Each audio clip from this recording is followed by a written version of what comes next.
It's 2024, and despite the fact that we have the entirety of human history and knowledge at our fingertips, sometimes the volume of information available on a thing makes it a daunting process just to even know where to begin to look.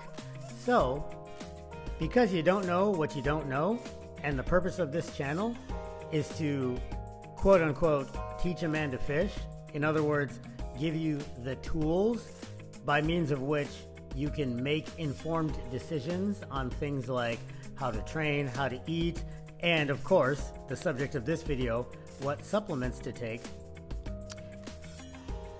Let's get into it. So first of all, let's define what we mean by supplements.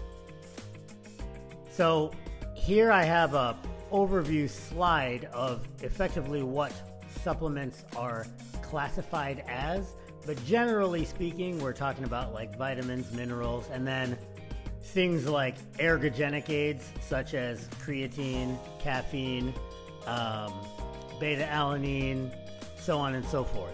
Supplements aren't drugs. That's a separate category of pharmacology. They are add-ons, hence the term supplement, supplemental to your diet. All right, so if you come to me and you ask me, should I take creatine? Should I take super beets? Should I take vitamin E supplements? My question to you is going to be, why? This is the classic blunder of falling victim to advertising. So it's like this, right? Let's say you're at work. I'm going to use, my profession as an example. Say you're on a construction site and you forget your lunch and there's a food truck there and they happen to have burritos and they have like the regular burrito for, I don't know, $5, right? But then they have the super sized burrito for 50 cents more. So it's only $5.50, right? Most people's knee-jerk reaction is like, oh, well, shoot, I can get the supersized one for 50 cents more. Okay, cool. There is some extra value there, but is that what you need, though? Is that what you came to the food truck to get? And after you eat that 50 cents more supersized burrito, how are you going to feel? Or conversely, are you going to pay the extra 50 cents and even finish that extra portion? So where I'm going with this, folks, is when you ask yourself, should I take X supplement? Is X supplement good to take? You need to first ask yourself, what is the need that you are addressing? What is the metric that you're trying to improve? What's the health marker that you are trying to fix? What is the problem you're trying to attenuate? What is the benefit that you seek to obtain? So that leads us to the concept of the triage model. Triage, isn't that a medical thing? Well, typically, yes. But let's look at the actual meaning of the word triage. So of course, triage is en français from the verb trier, meaning to separate or select.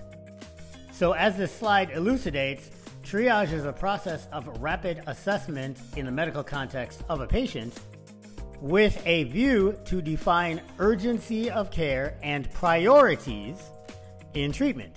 It helps in rational allocation of limited resources when demands exceed availability.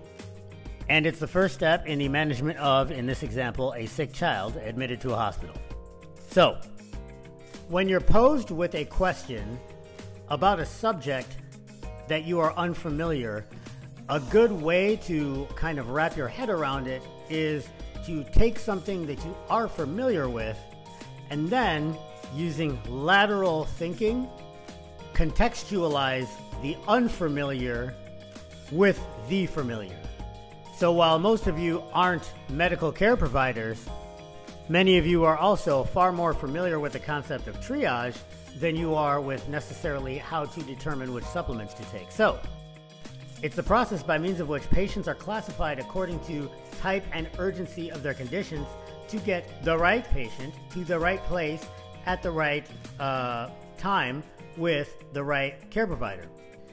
Taking that thought process laterally, essentially when we are determining what supplements and what drugs or medication for that matter to choose, it's a matter of fitting the right tool with the right job. Okay? Penicillin, for instance, is great. It probably revolutionized healthcare in the 20th century. However, if you don't have a bacterial infection, you don't really need penicillin. If you have an arm laceration, you don't treat that with a bone splint. If you're having an asthma attack, you don't just pop a few ibuprofen and wait to see what happens. Right tool for the right job. So, using the triage method to determine whether or not we should take something, regardless of what that commercial for, Super Beats or Ozempic or whatever new hotness is out on the streets right now, V-Shred, whatever. What are you trying to do? And yes, I know you're trying to do a lot of things. You're trying to lose weight and be healthy and build muscle and like all this stuff. But when you are talking about supplements, you're talking about a specific tool. Now, some supplements have multiple uses. Like magnesium, for instance, is more akin to an impact driver that you can fit multiple heads to do different jobs. Creatine is kind of like an old beater screwdriver where, originally you thought its only purpose was to screw things in, but then you figured out you could flip it around and like hammer stuff in as well. I'm referring, of course, to a lot of the newfound neurological benefits of creatine in addition to the ergogenic ones in muscle. Let's look at something a little more specific than creatine or magnesium, because both of those things probably require their own video or even series of videos because they have so many uses. Let's talk about vitamin D. Specifically D3, because D3 is typically what you will get from the supplement store versus D2, which you typically get as a prescription. First of all, vitamin D is technically a hormone, not necessarily a vitamin. Well, I suppose D3, as is produced by the kidneys, is a hormone. So we all know that we make vitamin D when exposed to sunlight for a meaningful period of time. Because I am of East African descent, like 100% pure blood, first generation in America, East African, I'm hypermelanated, which means that even in Iraq, Afghanistan, Arizona, Hawaii, my vitamin D is critically low most of the time. So, to offset what I cannot make on my own, I supplement vitamin D3 in capsule form. Do I need to take supplementary vitamin D? Well, no, but because I am a 2024 human and I have to spend a meaningful period of time indoors, even though I have by design arranged it so that I have a job and a place to live where I have continued meaningful exposure to sunlight, again, I'm phenotypically designed for equatorial life.